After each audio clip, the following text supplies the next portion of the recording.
Hello, everyone, and welcome to another episode of the Rouge Rugby podcast, where we talk about real Canadian rugby. I'm Stu Hardy, joined, as always, by Derek Brissett. Derek, we had the Arrows home opener of the season, the last MLR team to have their home opener. What did you make of the occasion? Oh man, loved it. Even before ignoring the game itself, it's the Arrows home opener always feels really special. I mean, like it's one of those things where it's like this is the team's fifth year in the league and it's only the third home opener. The previous home openers, obviously the previous home openers were like massive occasions. Obviously in 2019 against NOLA, that was the first professional rugby union game ever played in Canada, right? So that is just a historic occasion on its own. And then obviously, last year we had the second home opener that was against Atlanta, and that was the first Arrows home game in, what was it, 1,060? It was some ridiculous number of days, right? Yeah, over 1,000 days. Yeah, well over 1,000 days. Right. And so those two felt even more special than maybe a normal home opener.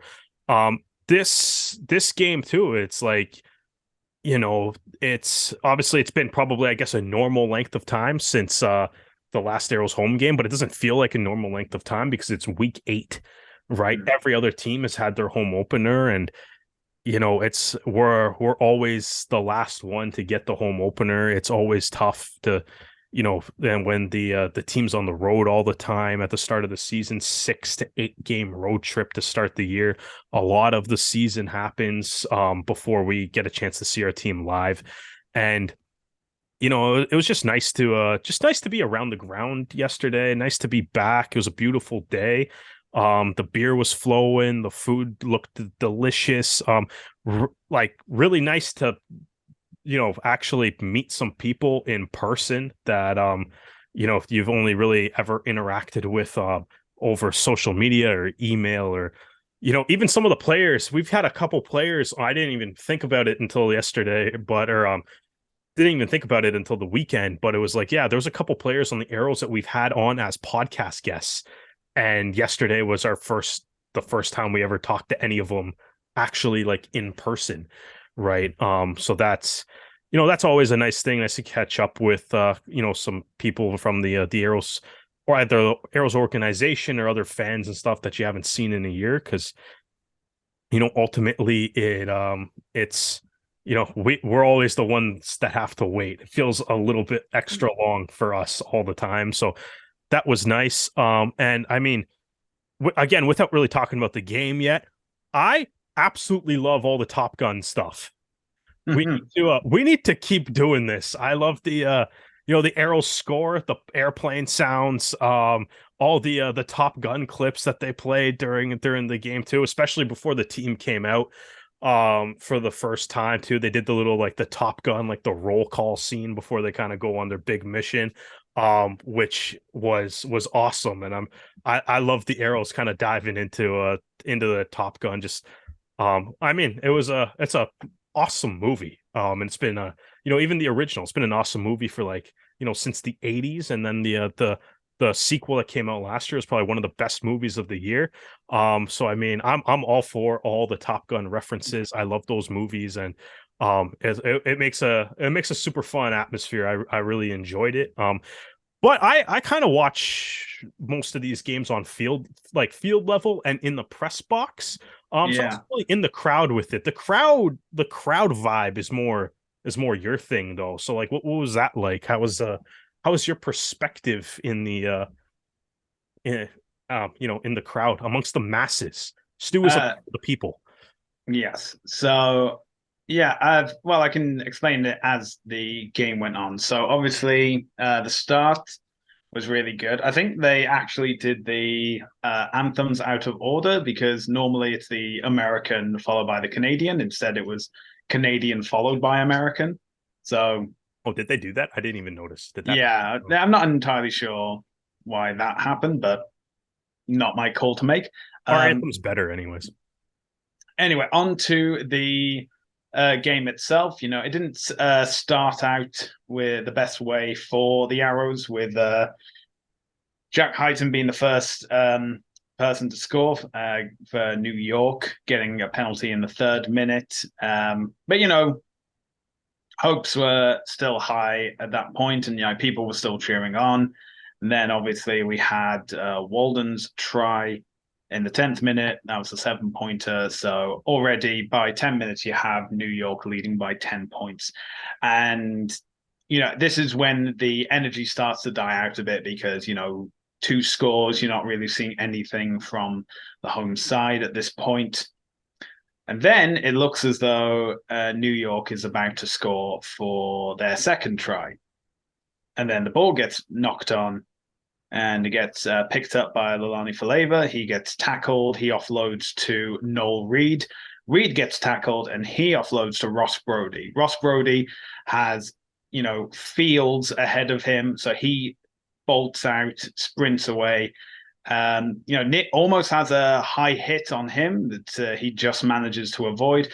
And then he offloads to the man of the hour, D'Shawn Bowen, who races over with his 7 speed, gets the ball down. The first try of the game for the Arrows, the first try for D'Shawn Bowen of the afternoon. And, that gets the crowd riled up, end-to-end stuff. That was also voted the try of the week by Major League Rugby themselves. So a try of the year right now, by the way. Yeah. So everyone's getting like pumped into it. Everyone knows now what the Arrows are capable of. Unfortunately, it's then returned by New York when and you know what? I think I can let this one slide because it was scored by Andrew Coe. It's a Canadian, so it's like, oh well, if it was anyone else, I'd be very upset. But Coe, Coast Canadian, so technically he's one of us, so therefore it's a try for us. And I mean, it was his birthday too, so it was nice of the Arrows defense to give him a little gift there. Yeah, I think he earned that gift. I don't think it was given to it. I think it was more like pass the parcel. You have to get through a few layers before you get that. Anyway, New York scored the try. Hyton gets the conversion. So New York extend their lead back to 10 points. Then, as play comes along about 10 minutes later, we get a line out, a driving maul. Arrows get the penalty advantage, and that's when the ball comes off Brody back over to Bowen, who runs through. I think he evades 3 tacklers before finally being brought down. But when he is brought down, it is between the sticks, gets the ball down. The New York scrum half is saying that he knocked it on, but the ref says absolutely not. He saw it grounded beforehand. So D'Shawn Bowen with his 2nd of the game and a 7-pointer as well. So the advantage swings back. And actually now I think at this point it's actually even because Sam Malcolm, who had converted Bowen's first try, has also scored a penalty. So at this point it should be 17 all. So, fantastic.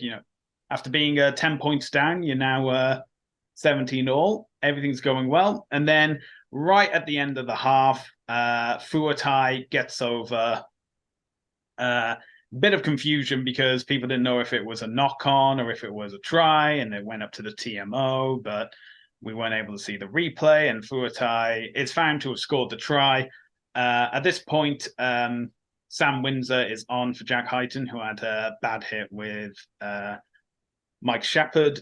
So Hyton is off, Sam Windsor is on. Sam Windsor remained on for the rest of the game. And we all know Sam Windsor, obviously, most points scored in MLR history. So he, is able to slot this one over, and suddenly New York have a 7-point lead at the half. Then we get into the second half, now the action's coming towards like the scoreboard and the beer garden for Arrows fans. And, it's good work from the Ironworkers again, because Feeks get over for the bonus point try. Now, if you were here last year for the New York game against Toronto, you know that they would have scored the try bonus point, I think, by the 30-minute mark. So, getting that, allowing them to score that 4th try in the second half is an improvement, definitely. Then we get into what I call when New York took their foot off the gas pedal, right, we scored the bonus point. we're done. We're already leading by 12 points at this instance because they didn't get the conversion. So, we're fine. We're Gucci. Everything's going to be okay. Boy, was that an error, because 2 minutes later, the ball is in the scrum. New York, very powerful scrum, get it over, but the ball goes awry. It somehow ends up in the hands of Shane O'Leary, who grubber kicks it. James O'Neill steals it back. It's incredible. Yeah, but that's if you're there right watching back in the stands, you can't see that. Oh, that's yeah, what I mean. That's what I mean. Sure, it's in but it happens. Yeah, it's like one of the best plays of the game. O'Neill just gets the ball back, and he kind of strips it back, and O'Leary picks it up. It's like O'Neill's in the team of the week, and this is like legit one of the best plays he made all game. So anyway, O'Leary gets the ball, he grubbers it through, and who's there to pick it up? All right, it's the man of the hour, as I've said, D'Shawn Bowen, getting over for his third try of the game, his hat trick, the second hat trick in Arrow's history, the first one in Toronto.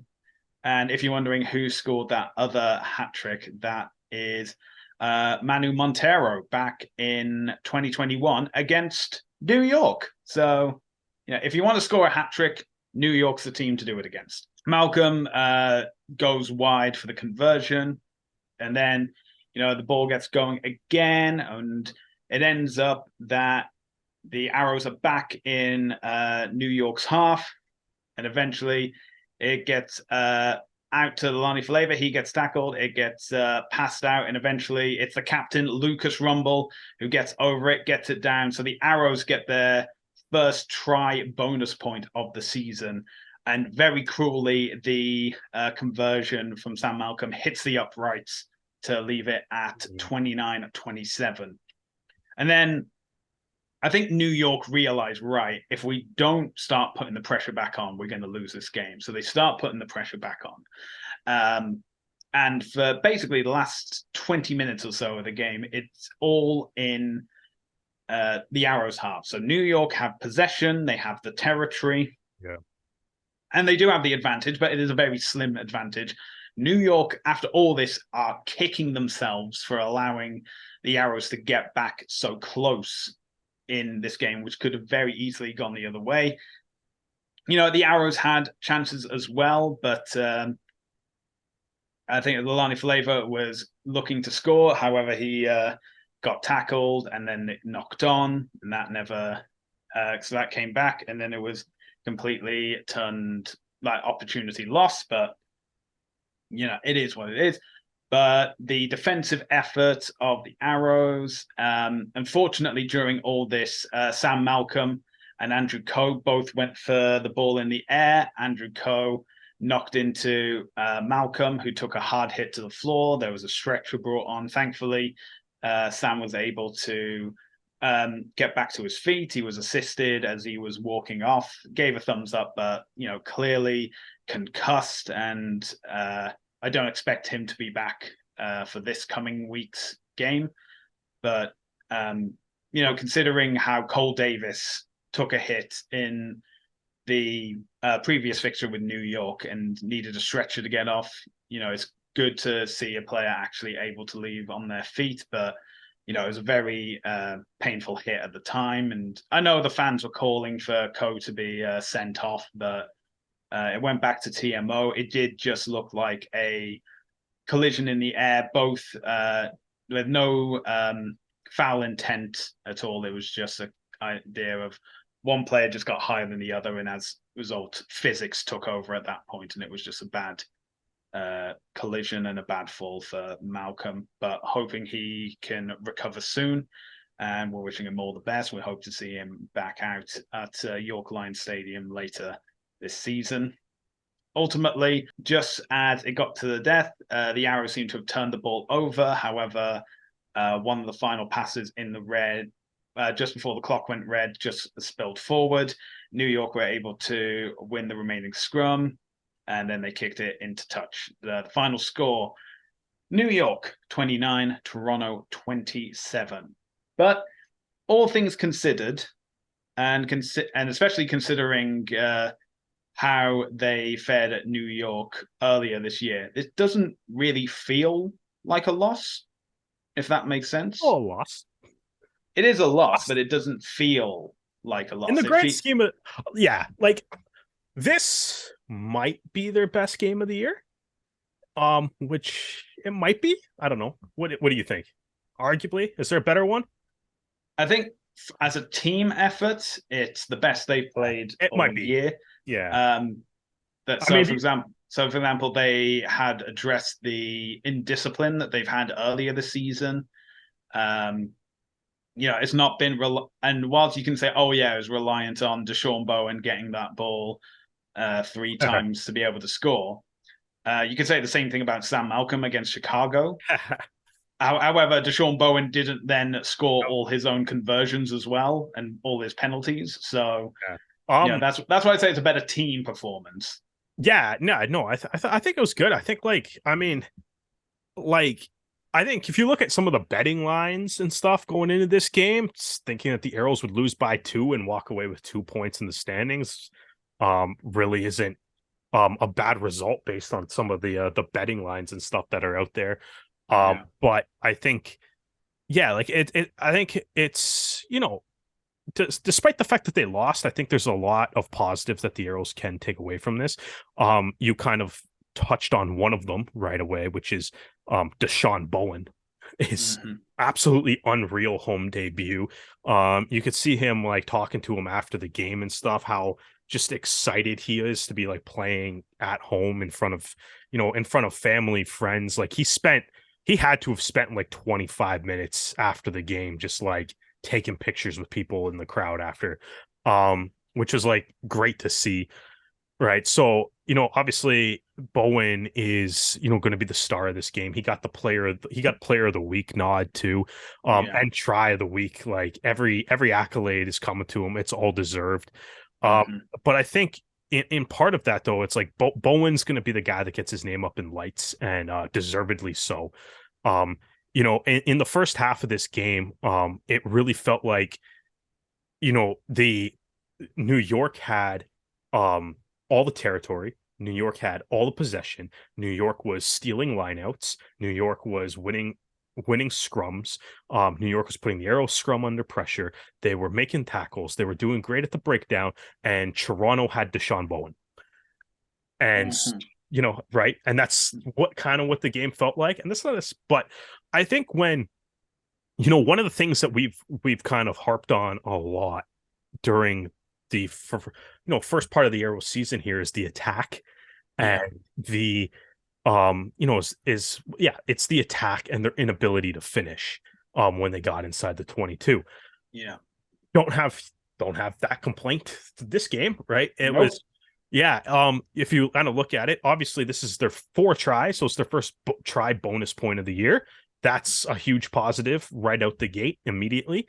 And then like the way they scored the tries though too, they were all incredible.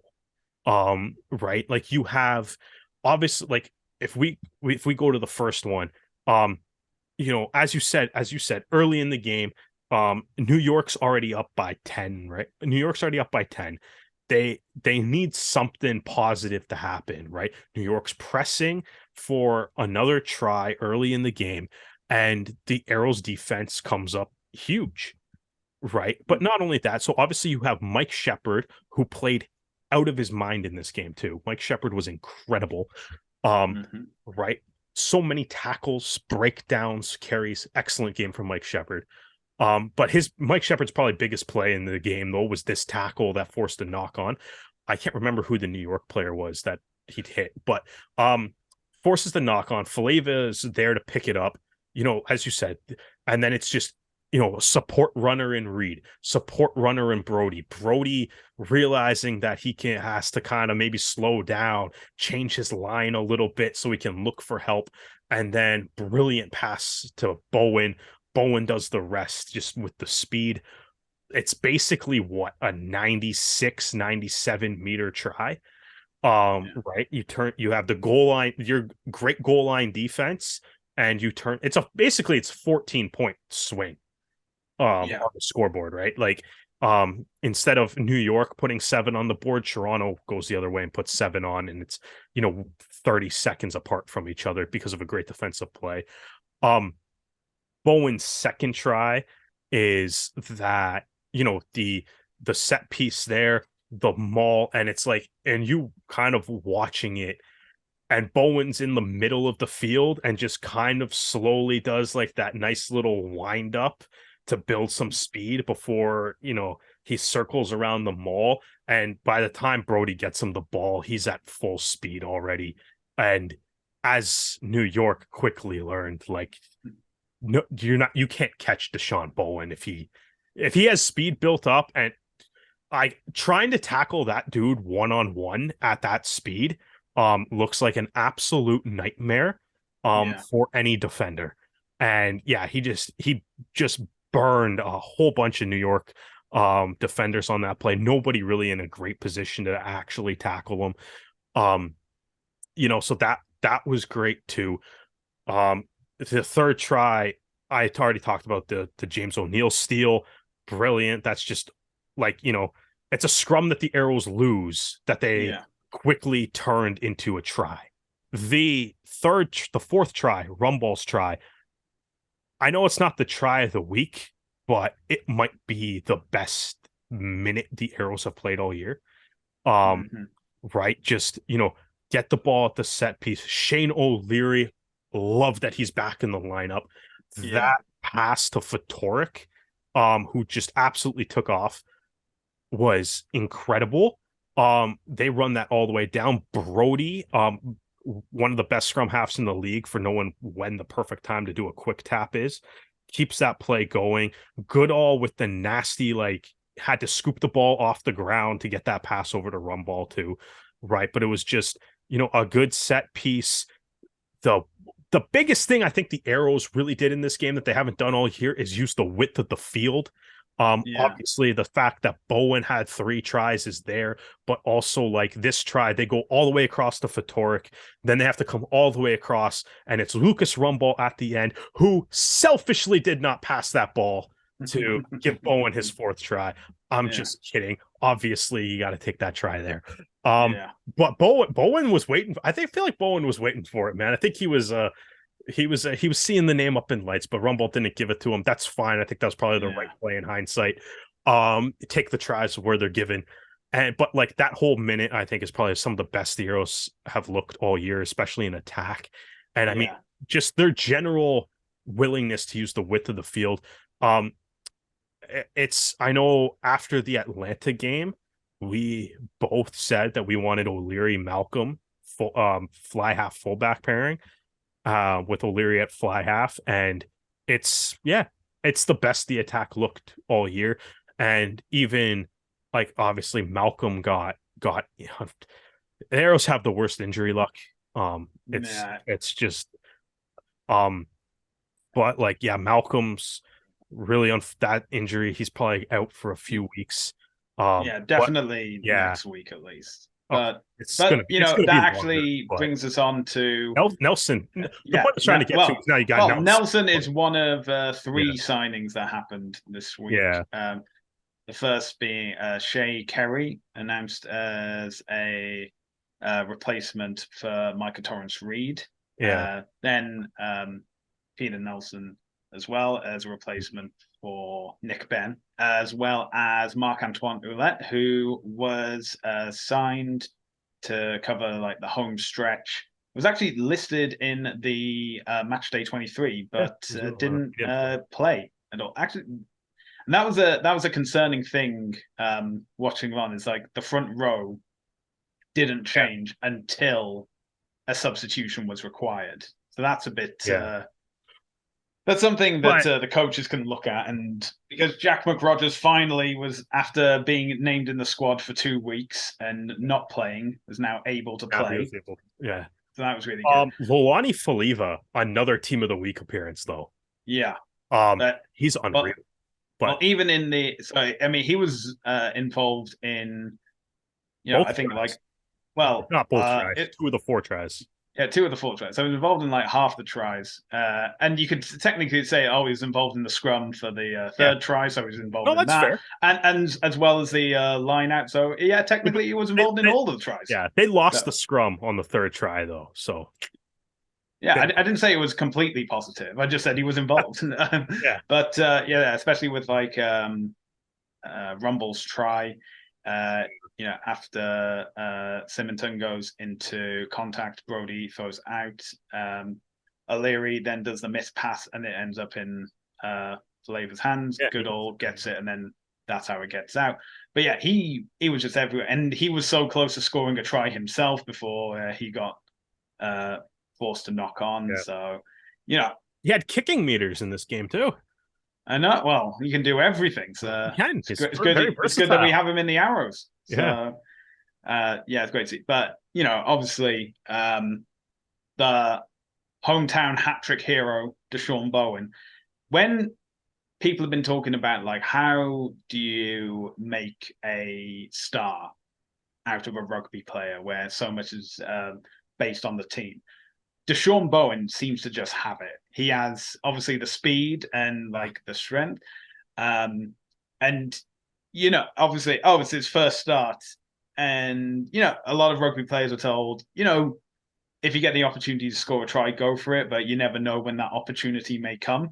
And for Bowen, it came 3 times in the match. So yeah, I definitely think that Bowen should be seen as someone that the Arrows should be using in terms of their marketing going forward. Like we yeah, we need to have these distinguishable like we can talk and we say, oh yeah, we know Rumble, we know Shepherd, we know Malcolm, but it's when the new players come in as well. It's when we can have we can say to the casual fans instead of like, oh yeah, this guy made however many meters and has done 3 turnovers and has X many carries. You can say like, this guy scores tries. That's how you know him. He's the one that gets the points on the board. That's who you need to look at. yeah. And I think, like, in all honesty, I think like that's. I mean, what D'Shawn Bowen did in this game, I think, is something that the Arrows have been drastically missing all year. Yeah. And I think we directly talked about it like maybe 2 to 3 episodes ago. I can't exactly remember. But like the Arrows feel like they at times this season they were missing a guy that just has just some pure like X factor ability, Yeah. right? Like the ability to just, you can put the ball in his hand and he's going to make something happen, whether that's scoring a try or not. And I think like a couple guys maybe seem to be kind of emerging with that a little bit of ability. I mean, I think go to circle back to Faliva or whatever, he seems like a guy that every time he touches the ball, something very positive is happening for the Arrows.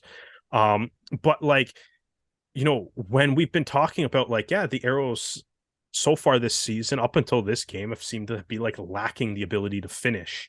And D'Shawn Bowen in this game had all like, you look at the tries that he scored, and it's like when on the first try, when Brody gets him the ball, he's got a lot of work to do still, right? But he gets to the corner, burns a couple defenders.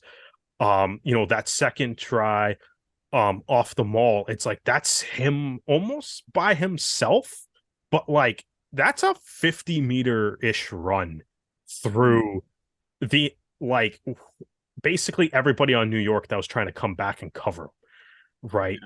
Like, there's a lot he had to do a lot of work on those tries, but somehow just managed to get through and finish every single one of them, right? And I think you could feel it in the crowd in the stadium too, right? Because it just hit a point in this game where it was like every time Bowen touched the ball, it was like, okay, like people are like getting out of their seats because Bowen's touching the ball. Yeah. Right. And I mean, obviously he did not score a try on every touch that he had, but it was like the way he was playing in this game, it gave you that like every time he did touch the ball, it gave you that like injected that moment of like excitement for the fans and stuff, which is definitely something the Arrows have I think they've been missing this year, right? Like, obviously it's kind of said that, like just even like statistically, to back up the idea that it's what, at the very least, what Bowen brought in this game has been something that we haven't seen during this season, right? Is this like the Arrows had 7 tries all year going into this game. Yeah. So Bowen they got, I guess they scored 4 tries. They scored over 50% of the tries. Like they whatever, however that I don't know. Math's hard. However, you like add that, but they scored like, yeah, they scored 50% of their total. So now they have 11 tries, right? But 4 of them are all in this game, right? So like it's, yeah, whatever. That math made absolutely no sense. I'm too whatever. But it's like all that sort of D'Shawn Bowen has played a game, and how much time did he get last week? Like 15 minutes? Yeah, 10, 15 minutes. 10, 15 minutes, right? So it's like Bowen's played like 95-ish minutes of rugby this year. He's the team's leading try scorer. Yeah. Like in basically in one game. Right. So it's like that the Arrows, I think, really, really needed this too, right? Yeah. And I think though, but I also think it's like I think it really is kind of impressive though, because it's like, as you kind of mentioned, it's like New York. This was a great game from New York too. But like New York had the ball the entire game. Yeah. And they had the better set piece. That's like two things that will generally lead you to win a rugby game. And obviously New York won the game. But the Arrows have been a team that it's like every week we've come on this show and have been like, they can't finish. And they had so few opportunities to score in this game, but every one they got, they finished. Right. Or D'Shawn Bowen specifically kind of finished 3 of them. And then Rumball obviously had the last try, but it's like every time they got an opportunity, they finished it. Like genuinely, like right now, like at what time did they have do you remember like a 5-meter line out that they missed? The New York missed? No, that Toronto missed an opportunity to score a 5-meter lineup. No, right? No. Like, well, yeah, they were never in that. They never, exactly, which is a different problem. They never got down there, and I think like that's like it's both a good thing and a bad thing. I think, right, because it's like, love the fact that they were finishing tries, highlight reel tries, and also tries. Just the Rumball try is just a perfect team try that was just outstanding from all 15 guys on the field, and it's like the attack does kind of look better.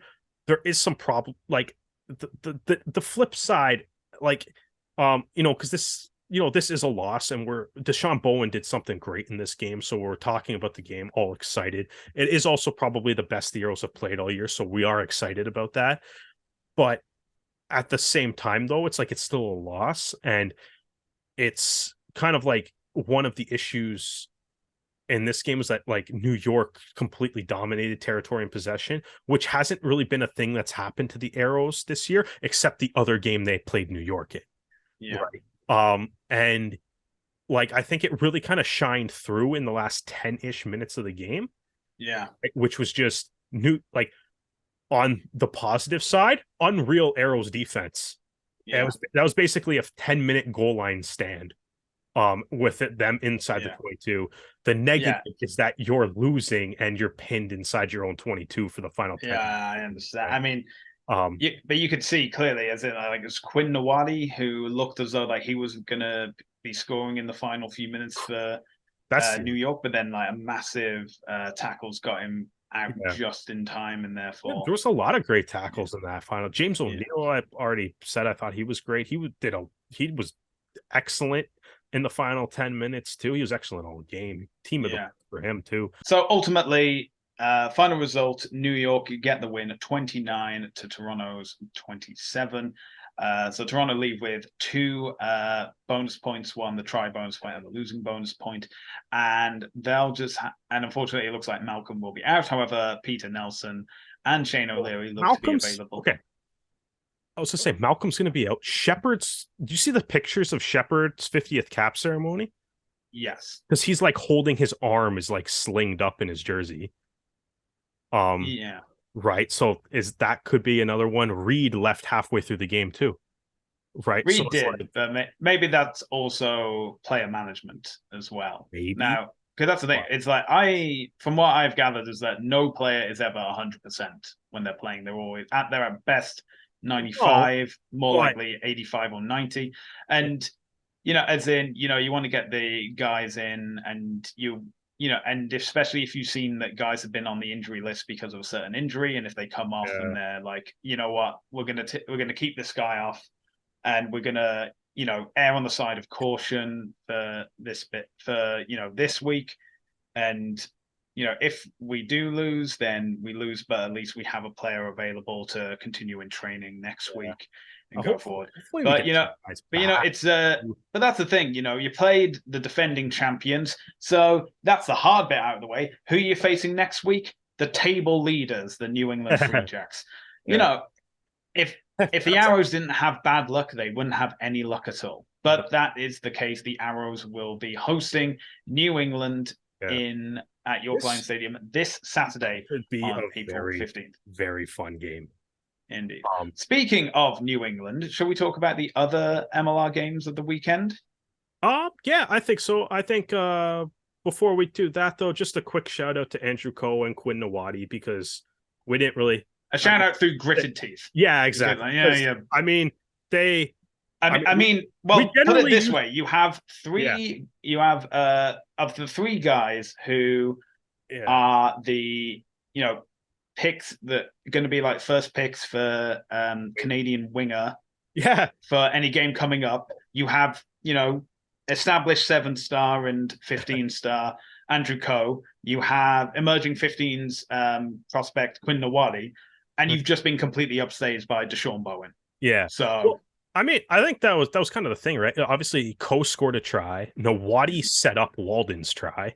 And then, yeah, D'Shawn Bowen had a hat trick. So pretty unreal game for Canadian wingers. But yeah, just Coe and Nawadi also were probably two of New York's best players in this game, too. So Canadians always seem to do really well when they come to Toronto to play, kind of annoyingly.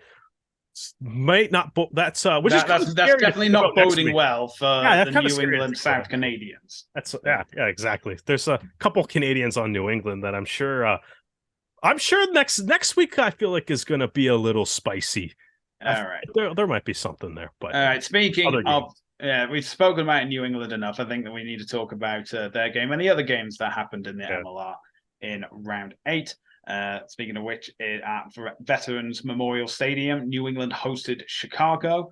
And New England, from the get-go, they seemed to be all over the Hounds in this one. They were pushing, constantly getting tries, getting the bonus point, denying Chicago really any opportunity whatsoever. The final score, New England 31, Chicago 19. That massage was unfreaking real in this game.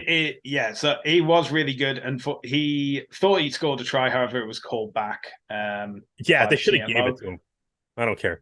I don't care if there was a knock on. Give tries to Ben Lesage. He deserves anyway, we move on to another all-Eastern clash after New York versus Toronto with Atlanta versus DC. Now, this is another instance in which one team is leading and then they take their foot off the gas. Atlanta doing really well, able to rack up to 35 points. And then, I think DC had only scored 7. But then DC were able to get a resurgence coming on. I think it just wasn't enough to get close enough for another score to get them over, get the losing bonus point. They were only able to get the try bonus point with 4 tries. Final score, Atlanta 35, Old Glory 27. Now we go from all East to all West as Houston hosted the Utah Warriors. Yeah, Utah were just all over Houston. Houston also had a lot of ill discipline. I think Houston also got a yellow card for saying that a player went in with the shoulder with no attempt to wrap, whilst at the same time you can clearly see the player's arm coming around. So I don't know. I don't know what it is about TMOs in Houston. Houston also played this game without their coach. Yeah, that's Yeah, he was banned from. I think For some according sort to of according to America's Rugby News, it was discussing contracts with players outside of the proper channels. So Henke Meyer was banned. Not the coach, the director of rugby. Sorry, I mixed that. I mixed their job titles up, but yeah. You're That's just getting fun. confused with all the South Africans, aren't No, you? I'm just Unbelievable, yeah. unbelievable. Honestly, I'm so proud of Major League Rugby right now. We have our first like tampering scandal, and it just makes it feel like it's a real league. We have coaches that are trying to cheat and tampering with other players' contracts. It's another step forward into becoming a legitimate Becoming one of the top yeah. four. We're getting closer to the NFL every day. Just got to deflate the balls, and we'll be right up exactly. there with the Super Bowl. Exactly. All right, and the final game, which was the big one, it was the Pacific Clash. The old rivals, Seattle versus San Diego. Seattle going in undefeated, but San Diego, through their bonus point collection, able to be on the same point. And it was a very close encounter. It seemed to be penalties from the start. Seattle were then able to get a couple of tries. For San Diego were then able to return. Seattle pushing again and again to get one over on the Legion. However, they held out in the final minutes. Final score, Seattle 20, San Diego 23. The streak is over. Seattle have scored their first loss in MLR this season. So every team has lost at least one game, and every team has won at least one game. So, which is the gap narrows. Yeah. I was gonna say it's the first time we can say that in a few years. Yeah, it's all right. I'm not gonna lie, it's all good. All right, so we move on from 15s to 7s as the men's 7s continue in the World 7 Series, this time in Singapore. And if you're expecting good news, then boy, am I here to disappoint. So the group stages opened with a 27-12 loss to Fiji, followed up by a 21-7 win over Spain, before concluding with a 39-7 loss to Samoa. We then get onto the knockout stages with Canada only going for the 9th position. But that began with a loss of 28-14 to Kenya, which was followed up by a win over, I think, a 26-7 win over Hong Kong, China. And finally concluding with a 17-22 loss to the USA. This means that Canada finished 14th, and with only one round left to go before the eliminator playoff, it is confirmed now that Canada will be in that 3-team eliminator playoff. And, the two teams that they will be contesting are Spain and Kenya at the moment. Spain, they were able to get a win over, but Kenya, they lost to. So it's, it's not looking ideal, but all they need to do is just keep some momentum going over those two teams especially, and they'll be the 12th team for the next season. All right, we now move on to our predictions for round 9 of Major League Rugby. So we will, after this round, officially be halfway through the season. Every team will have played at least 8 games, and I suppose that we'll be able to judge which teams will be making it to the playoffs depending on where they finish this round. And start, we have the opponents Toronto versus New England. Derek, who are you picking? He said, fully knowing the answer. Yeah, no, we're gonna go with Toronto. Sorry to Ben, Cole, Andrew, Spencer, all the former Arrows on that team. It's we cheer for you all the time, but it sucks when you come back here. So, Toronto normally we cheer for New England because they have the most Canadians. But first of all, technically Toronto has the most Canadians. So first of all, I will never cheer for a team from Boston. I don't care how many Canadians are on that team. So, I don't know. You speak for yourself on that one, man. Well, they're practically the Mounties at this point. I like seeing well on an individual level. I'm not cheering for the Free Jacks. Anyway, let's move on to Houston versus Dallas, the second part of the I-45 feud. Who have you got? Oh, man, I hope Dallas enjoyed their bye week after their win. Let's hopefully they didn't celebrate too hard, but Houston's gonna win this game. Yeah, even though that Houston lost at home against Utah, They're playing Dallas. Yeah, it It's is Dallas, yeah. and Dallas have already got their win of the season, so yeah, I'm gonna go with Houston as well. Next up, we have NOLA versus Atlanta. I'm gonna go with NOLA. I know I just we put down Dallas saying, oh, they're just coming back from their bye week, Yeah, but NOLA have been very strong at home this season. they have. They've been getting better week in, week out. They're also coming back from their bye week as well. So I'm going to go with a gold. Nola's also never beaten Atlanta. Oh, So interesting. I'm gonna go with Atlanta. I mean, that is fair enough. Yeah. Atlanta's got more Canadians than they've ever lost to NOLA. That's all the information I need. All right, fair enough. All right, we have Utah versus Seattle. Who are you picking, Derek? Oh, man. Well, Utah with a big a little bit of an upset win, I guess, over Houston last week. They're playing really well. I guess the big question is just how Seattle going to rebound after their first loss. But you know what? Utah's at home. I'll give them a little edge at home. So I will say that Seattle, I think they may be a bit rattled, but they were up against like a very strong team, and they'll be looking to basically start their new streak for the season and get going. So I'll go with Seattle. Next up, we have DC versus New York. I'll give my honors where it's due. They just beat the Arrows. DC also scored 27 points this week. New York still scored more. So I will be going with the Ironworkers of New York. Yeah, I think New York's the call here. They just, they're playing well right now, and I mean, I think the East is really tight, but I think New York, even if they've slipped a little bit this year, I think I think they're starting to gel a little bit more and kind of get back to their defending champion ways. And finally, we have San Diego versus Chicago at SeatGeek Stadium, and I am. Yeah, I'm going to go with the home team here. I'm thinking San Diego. That's San Diego for sure. That's okay. So only two games we have differing opinions on, but no, I think.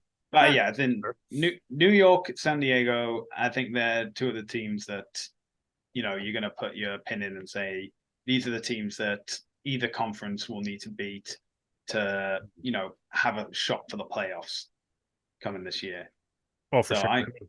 I'm very excited for when San Diego comes to visit Toronto. Oh yeah. It's going to be interesting to see where New York go for the rest of the season. I mean, obviously, like we said, the East is very weird. East is really tight still. Even with Nola not playing last week too, as weird as it is to say, like the Arrows right now are 1-6, but they're 8 points out of a playoff spot. Like, you know what I mean? Like this could turn around real quick. And I mean, I know like in the past, like I think what I know we were talking about this on the weekend. Would you say like last year, the teams that made the playoffs, nobody had more than 5 losses? Yeah, that's correct. Or something. Yeah, I feel like that's not happening this year. Like it's like basically, yeah, pretty much like New England seems to be the only team that's really kind of, and I mean, they haven't even really pulled away that significantly. They only have one more win than the Ironworkers. Everybody's sitting at 7 games right now, but the Arrows at 1-6 with 8 total points, which only puts them 8 points back of NOLA. So 2 to 3 wins. Maybe this is a different conversation for the Arrows and stuff. There's still time here. Yeah. The East is really tight. Only 2 teams in the East have a positive point differential right now, and that's New England and New York, who are at the top of the standings. Everybody else is in the negatives. Yeah. Toronto's well in the negatives, though, significantly more than everybody else. But yeah, I understand that. But yeah, it's going to be interesting to see how these games go. Another week of full complement of games with 6. So those games are Toronto versus New England, Houston versus Dallas, NOLA versus Atlanta, Utah versus Seattle, DC versus New York, and San Diego versus Chicago. And you can watch all those games for free on the Rugby Network, and the Arrows games will be available on TSN, tsn.ca, TSN Plus, and the TSN app. If you're looking for any other rugby this weekend, you can watch it. It will be the Premiership and the URC that is continuing in their final rounds on Sportsnet. Now, if you enjoyed this episode, be sure to check out more episodes as well as written pieces on our new website, therougerugby.ca. You can also find our podcast on Spotify, S4P, and Apple Podcasts. We also have a YouTube channel at The Rouge Rugby with episodes of the podcast, as well as extra interviews with players and coaches after the game. So if you are looking for interviews with players after the New York versus Toronto game, I know that Derek will be uploading those to our YouTube channel, again, at the Rouge Rugby. So make sure to like and subscribe and hit the bell notification so you can be notified when those videos are uploaded. We are also available across social media, including Facebook, Twitter, Instagram, and TikTok, all at the Rouge Rugby. Derek, where can the fine people find you on social media? I'm at Brissette the Jet across all social media networks, and I'll be at the game on Saturday too, 6:00 kickoff. So I'll probably be there around like 4:30 if anyone wants to come say hi or anything. And you can find me across social media at Hardman, spelled H4RDMAN. Well, that's where we're going to end this episode. Derek, thank you for joining me, and thank you for joining us at the Rouge Rugby podcast, where we focus on real Canadian rugby. We hope you can join us again next time.